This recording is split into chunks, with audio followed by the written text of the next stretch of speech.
There it is. All right.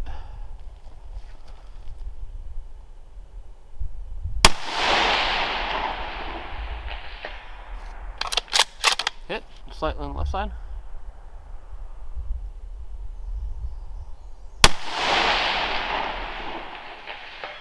Hit. Center.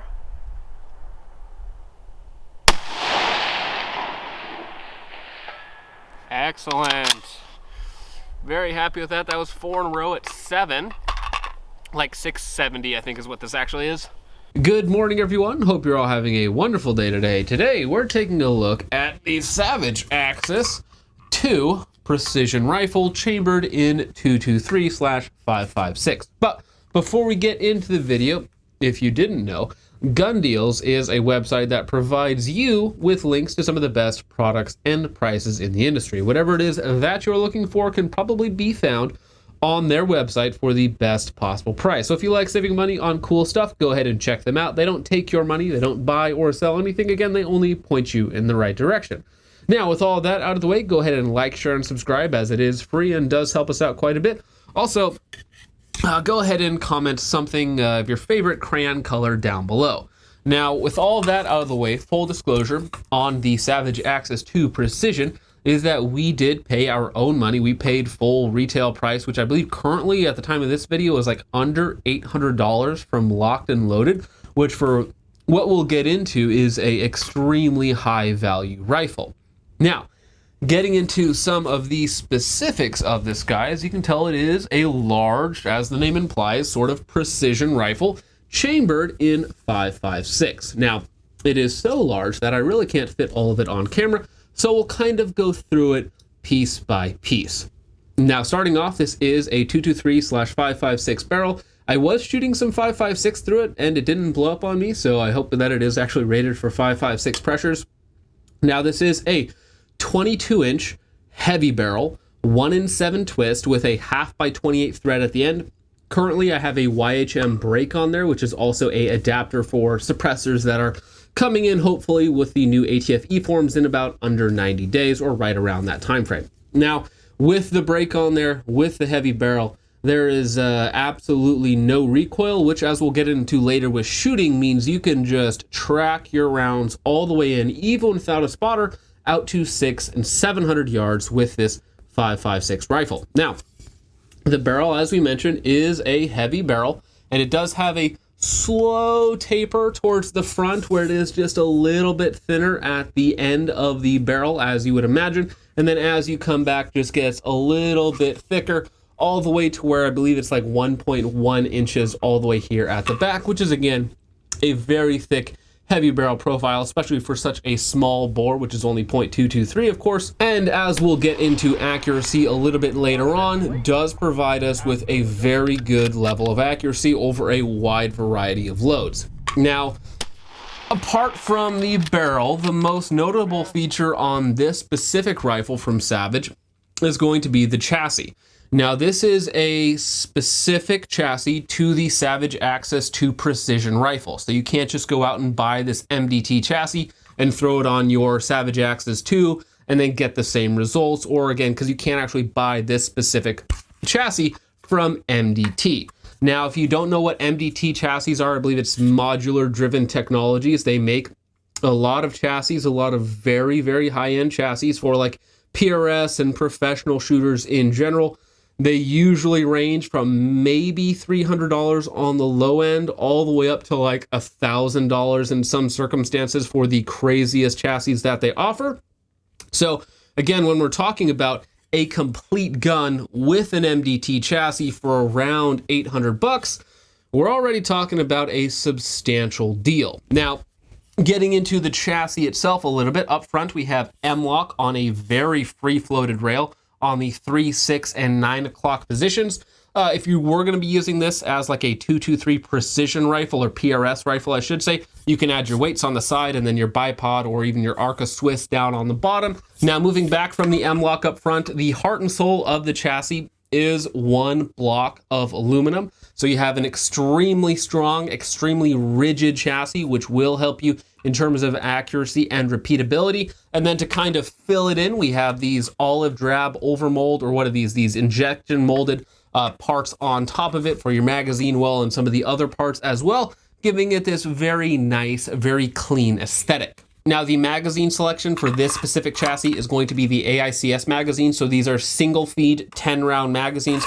And I believe you can probably get 5 or 15 round capacity magazines as well. This won't be taking your standard PMags, as again, this is designed more as a precision rifle. And so you do want to have the nicest, most reliable magazines possible. The main downside to AICS magazines is that they are fairly expensive and a little harder to find than your standard PMags or any sort of Stanag pattern magazine. Now, moving back from there on the chassis, we do of course have a MDT grip as well. It is a large kind of palm filling grip, and it is kind of have that overmold texture. So it's a little bit rubbery, very grippy, something that personally I'm fine with one way or the other. And I believe this might actually be compatible with aftermarket AR-15, certain AR-15 grips as well. So depending on what you want to do with it, you could totally swap those out. Now, continuing on to the back of the chassis, we have adjustable comb as well as adjustable length of pull. So on the length of pull, we have 4 1/4-inch spacers, so you can make it shorter or longer within an inch range,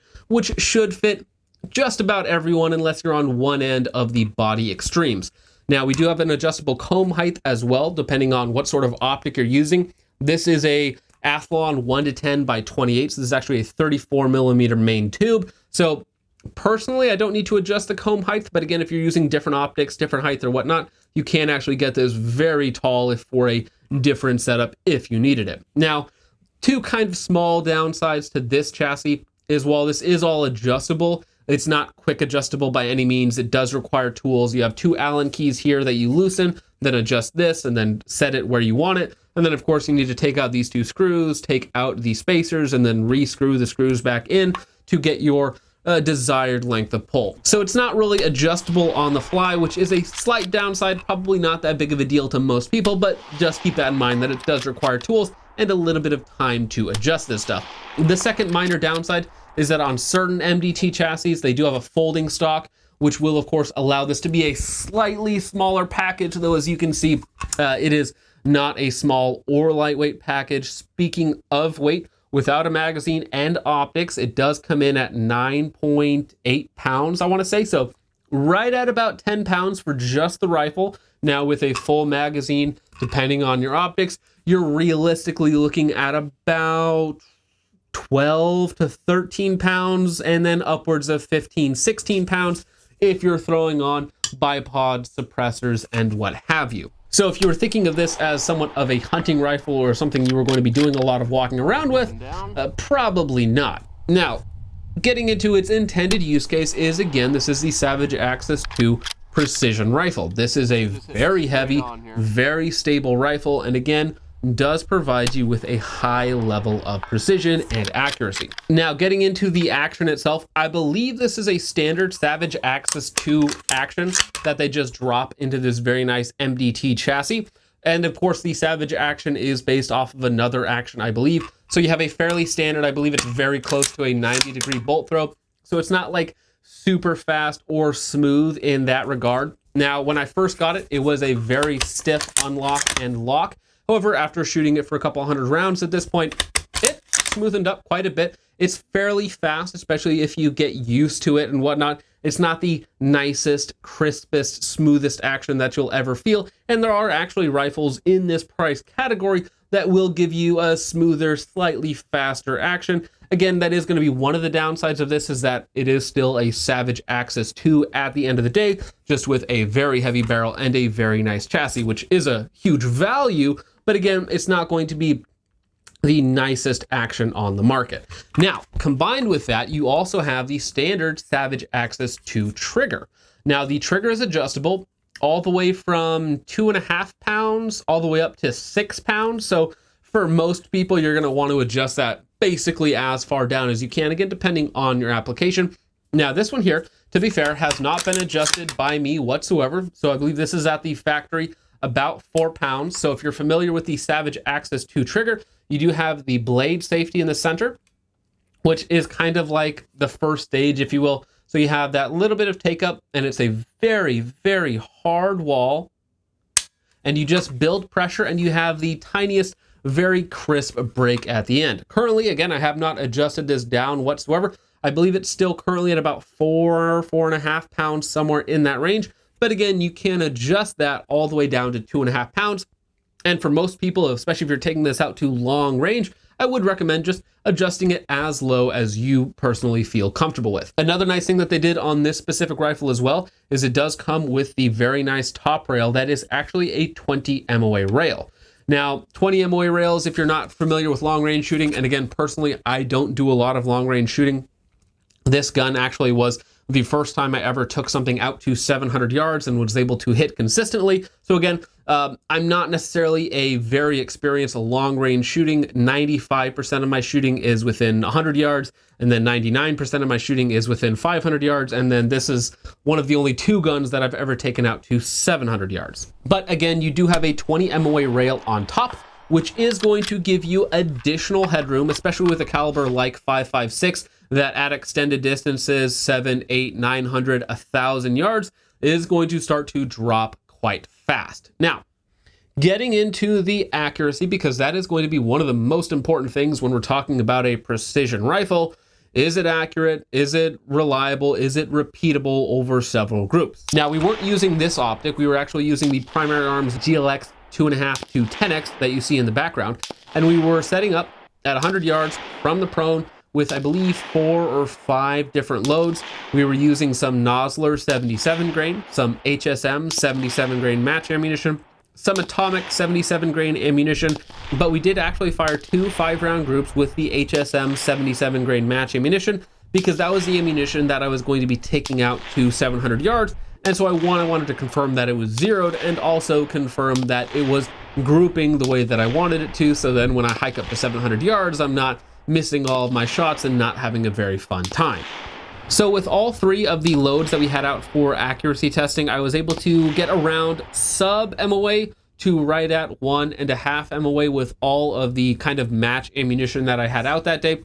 And again, keep in mind that this is my shooting with a 2.5 to 10, which isn't all that much magnification when it comes to truly testing accuracy, because you can refine your point of aim fairly well, but not quite perfectly. Personally, I would consider like 16 to 25, somewhere in that range, much more preferable for accuracy testing, as it does allow you to refine your zero just that much more. But again, with both of the HSM groups, I was right at an MOA, maybe just a slight bit under an MOA with both of the 5-round groups. So I was very happy with that. And again, that shows consistency over multiple loads. And for me personally, anytime I'm able to get right at 1 MOA or maybe even just a little bit under an MOA, I am very happy. Now, that being said, some people will see that accuracy and say, well, it's not a half-minute gun, it's not a quarter-minute gun, and honestly, maybe in another shooter's hand with a different load, it probably would be. But again, some people are going to see that accuracy and not be all that impressed, because, of course, their M14 shoots better than that. But with all of that out of the way, inside of 500 yards, it was an absolute laser beam, and I'll go ahead and just let some of that footage roll.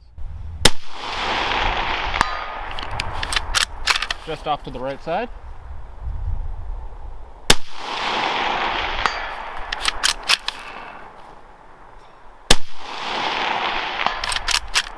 Might need to dial a little bit left here.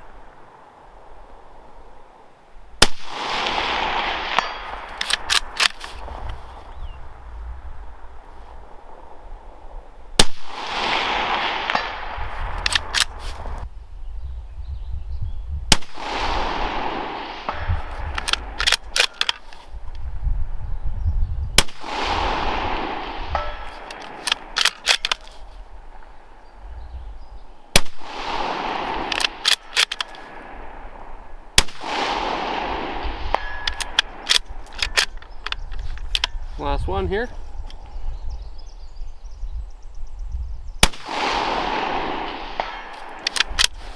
I mean, this is like 30-ish rounds at this point. They are all just clumped up on that guy. They're very nice.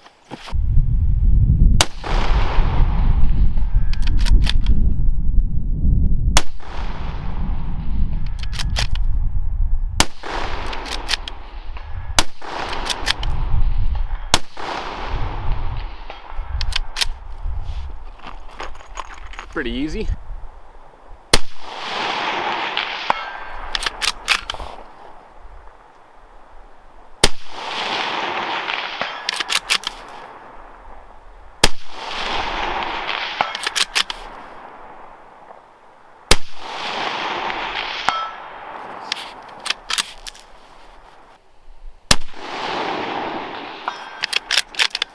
Left side of plate.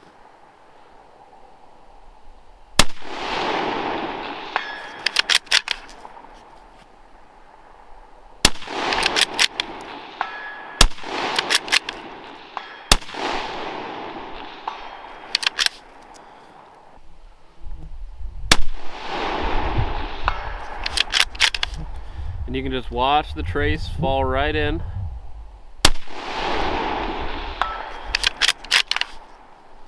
Really happy with the performance right here.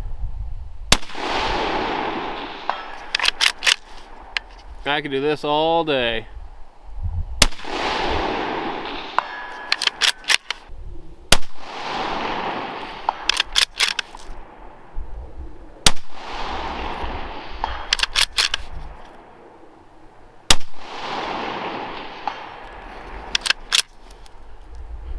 Easy. Barrel is very hot. That was 50 rounds, pretty darn quick, maybe 10-15 minutes total. Obviously we're running a bolt action, so it's not as fast as you can do with the semi-auto at about 500 yards, but we had one miss in there. Could have been a bad hold on my part, bad trigger pull. For the most part though, the group on the target is obviously at this point it's like 30 rounds in the bottom-ish section of the target, but I just use the same hold over and over and over again. And it looks very good, very easy to do. Trigger was great. Glass, the primary arm steel X 2.5 to 10, decent. You don't need more than 10 magnification at this distance especially. Now we are shooting at an 11 by 18, which is not a small target, but it's not necessarily a full-size man-size target either. It is a bit of a 2/3-ish reduced size torso steel. So inside of 500 yards, it was really a little bit too easy, honestly. So we backed up all the way to 600 and 700 yards. Now again, this is one of two guns that I've ever taken out to 700 yards. And even at 600 and 700 yards, with me shooting with a 2.5 to 10, which is again, not all that much magnification, and with no spotter and me just braced off of a stump at about 700 yards, I was able to make consistent impacts at 600 and 700 yards. All right, so here we are at about 600 yards. We are going to add at least an extra mil here. This first round is kind of a test round. Low left of the target. Gonna add one more mil. Excellent. Easy adjustments, easy hits, great ammo. Go again.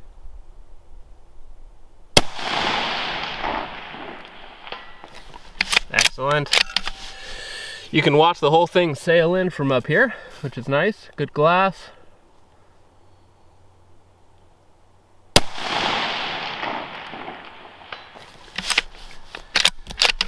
Excellent.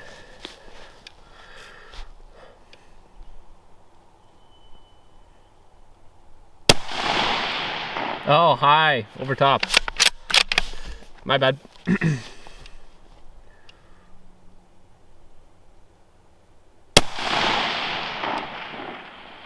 There you go. Excellent, very happy with this performance.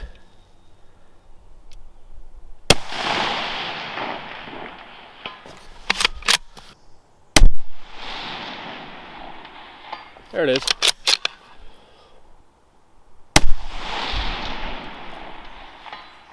Good hit.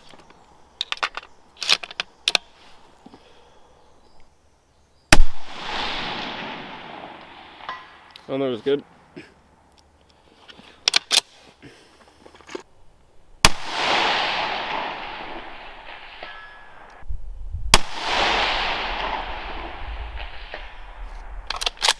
Hit slightly on the left side.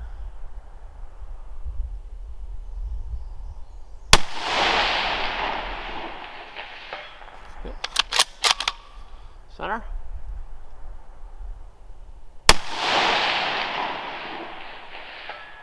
Excellent. Very happy with that. That was 4 in a row at 7. Like 670, I think is what this actually is.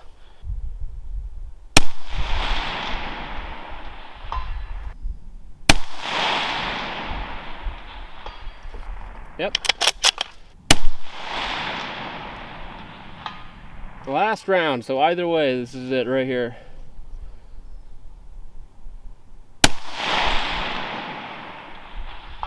Now, the very nice thing about this rifle in 5.56 or 2.23, especially with a break on the end, is that it has absolutely no recoil. And that means when you break the shot, you don't even go off target at all, even at 600 and 700 yards, and you can just watch the trace go all the way in and adjust off of that. Now, with different conditions, different ammo, if I had this in 308 or 6.5 Creedmoor, it would be much more difficult to spot my hits. Though again, I would probably be dealing with a little bit less wind and a little bit less drop in the case of 6.5 Creedmoor. So those calibers would have advantages ballistically, but being out there by myself, the 5.56 proved very easy to spot my hits and my misses. So overall, can I complain about the Savage Access 2 Precision out to 600 or 700 yards? Absolutely not. It did everything that it should do absolutely right, even with kind of not necessarily even a ton of different loads to test through it. Again, I just found a load that shot consistently at 1 MOA, and I was able to take it out to 700 yards without much issue at all. And again, keep in mind that while overall I might be a decent shooter in several areas, when it comes to precision shooting out to long range, or what some of you might consider even medium range, I'm not particularly well versed in that, and I was able to take this rifle out and get all of the performance that I needed out of it, out to that 700 yards. Now, what I would personally like to do with this rifle and with gun deals is when we get in new scopes to test, new, like, say higher end magnification scopes, I'd like to keep this rifle around as a sort of proving ground for those optics, because I know that this rifle, even with just a 2.5 to 10, can go out to 700 yards without issue. And if we get, bigger, nicer scopes in, higher magnification, what have you, we should be able to take this platform maybe even out to 800, maybe even 900 yards, as I did find a new 900 yards testing zone for me to play around with. So if that is of interest to you, go ahead and comment down below what scope I should be throwing on this guy to get the most performance out of it possible, or if you guys have experience with the Savage Access 2 Precision, if you guys know of a specific load that I should look up, because again, I've only played around with 3 or 4 kind of precision loads, even though the atomic load is kind of a garbage load in general. But with all of that out of the way, guys, let me know what you guys think of the rifle and its performance in the comments down below. I hope you all enjoyed, and thank you guys so much for watching. With all of that out of the way, guys, I will see you in the next one. Peace off.